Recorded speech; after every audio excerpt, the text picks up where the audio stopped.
جب بھی آپ کو کسی ایسے گناہ کا خیال آئے جسے آپ چھوڑنا چاہتے ہوں تو فوراً اللہ کا ذکر شروع کر دیں۔ اٹھتے بیٹھتے سوتے جاگتے اللہ کا ذکر کریں اور کثرت کے ساتھ کریں۔ شیطان کبھی بھی اس دل میں نہیں داخل ہوتا جو دل اللہ کو صبح و شام یاد کرتا ہے، اور جب انسان بار بار اپنی زبان اور اپنے دل سے اللہ کو پکارتا ہے تو اس کا نفس اسے ورگلانا چھوڑ دیتا ہے اور ساری برائیاں اس کے سامنے گھٹنے ٹیک دیتی ہیں۔ اللہ کو یاد کرنے سے دل بہت مضبوط ہو جاتے ہیں اور پھر یہ دل کسی کی بھی بہکاوے میں نہیں آتے۔ اپنی زندگی میں اللہ کی یاد کو شامل کر لیں، بس پھر دیکھیں آپ کو سبھی گناہ بھول جائیں گے اور آپ کا دل یوں شفاف اور پاک ہو جائے گا جیسے یہ کسی گناہ سے کبھی آشنا ہی نہ رہا ہو۔ اپنا اور اپنے گناہوں کا پردہ رکھنا سیکھیں۔ آپ کو لوگوں کو اپنے گناہ بتانے کی ضرورت نہیں ہے، اور نہ ہی آپ کے انہیں یہ بتانے سے آپ کے گناہ دھلیں گے، اور نہ ہی آپ کی اس سے مدد ہوگی۔ لوگوں کو گناہ بتانے کا سب سے بڑا نقصان یہ ہوتا ہے کہ لوگ پھر آپ کو وہ گناہ بار بار یاد دلاتے ہیں اور اس گناہ کا ذکر بار بار آپ کے سامنے کرتے ہیں، اور ایسے آپ کے ذہن سے کبھی بھی وہ گناہ نہیں نکل پاتا۔ انسانی فطرت ہے نا کہ انسان جو سنتا ہے وہی سوچنے بھی لگتا ہے، تو لوگ جب آپ کے گناہ کا ذکر دہرائیں گے تب آپ اس گناہ کے بارے میں سوچیں گے، اور تب شیطان آپ پر حاوی ہوگا، اور ایسے آپ کے لیے اس گناہ کو چھوڑنا اور بہت زیادہ مشکل ہو جائے گا۔ اور یہ بات یاد رکھیں کہ دنیا تو آپ کے مر جانے کے بعد بھی آپ کے گناہوں کو نہیں بخشتی، تو جیتے جی وہ آپ کا کیا حال کرے گی۔ سو جتنا ہو سکے اپنے گناہوں کو چھپایا کریں اور دل ہی دل میں اپنے رب سے ان گناہوں کے لیے بخشش مانگا کریں۔ گناہ جتنے بے پردہ ہوتے ہیں اتنا ہی ان کا عذاب سخت ہوتا چلا جاتا ہے اور اتنا ہی انہیں چھوڑنا مشکل ہو جاتا ہے۔ رسول اللہ صلی اللہ علیہ وسلم نے فرمایا کہ میری تمام امت کو معاف کیا جائے گا سوائے گناہوں کو کھلم کھلا کرنے والوں کے۔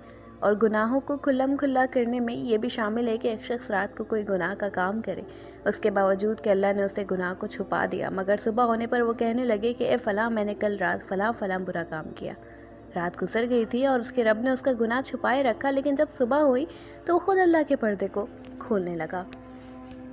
تب تک کوئی گناہ نہیں چھوڑ سکتا جب تک اس کے ساتھ اللہ کی مدد نہ ہو، تو کوشش کرنے کے ساتھ ساتھ آپ نے اللہ سے دعا بھی کرتے رہنا ہے کہ اللہ آپ کو گناہوں سے بچنے کی ہمت دے۔ آپ اللہ سے گناہوں سے بچنے کی دعا مانگیں گے تو اللہ آپ کی دعا بھی سنے گا اور آپ کی مدد بھی کرے گا۔ سو دعاؤں میں صرف پسندیدہ لوگ یا پسندیدہ چیزیں نہیں مانگنی، بلکہ دعاؤں میں گناہوں سے بچنا بھی مانگنا ہے اور ہدایت بھی مانگنی ہے، تبھی آپ کو اللہ سیدھی راہ دکھائے گا اور آپ کو طاقتور بنائے گا۔ سو جو گناہ آپ کو اب تک تنگ کیے ہوئے ہیں اور جسے بے انتہا کوششوں کے بعد بھی آپ چھوڑ نہیں پا رہے ہیں، اس کے لیے اپنے رب سے دعا مانگیں جیسے رسول اللہ صلی اللہ علیہ وآلہ وسلم مانگا کرتے تھے۔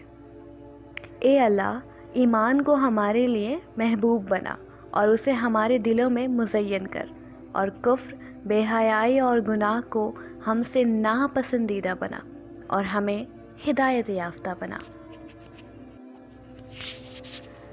گناہ اللہ کی محبت سے زیادہ کبھی بھی نہیں ہو سکتے، پھر وہ آپ کی نظر میں کتنے ہی زیادہ کیوں نہ ہو۔ آپ نے کبھی بھی یہ نہیں سوچنا کہ اللہ آپ کو معاف نہیں کرے گا، یا پھر یہ کہ اب آپ اللہ کی بخشش کے قابل نہیں رہے۔ قرآن ایسی انگنت کہانیوں سے بھرا پڑا ہے جہاں لوگوں نے آسمان جتنے گناہ کیے لیکن اللہ نے انہیں ان کی ایک توبہ پر بخش دیا۔ قرآن ایسی ہزاروں لاکھوں امیدوں سے بھرا ہوا ہے جہاں بندوں نے توبہ کی اور ان کے رب نے ان کی توبہ قبول کر لی۔ تو پھر بس اپنی پوری کوشش کرتے رہیں اور اللہ سے بھی مدد مانگتے رہیں۔ انشاءاللہ ایک وقت ایسا بھی آئے گا جب آپ کا دل اتنا مضبوط ہو جائے گا کہ کوئی بھی گناہ آپ کے دل کو نہیں بھائے گا۔ وقت کے ساتھ ساتھ سب بہتر ہوتا جاتا ہے اگر انسان ہمت نہ ہارے تو۔ وہ گناہ جو آج آپ چھوڑ نہیں پا رہے ہیں وہ گناہ بھی آہستہ آہستہ چھوٹ جائے گا، لیکن اس کے لیے آپ کو ابھی اس کے پورے پروسیس سے گزرنا پڑے گا۔ سو خود کو اور اس پروسیس کو ٹائم دیں اور تسلی کے ساتھ چلیں۔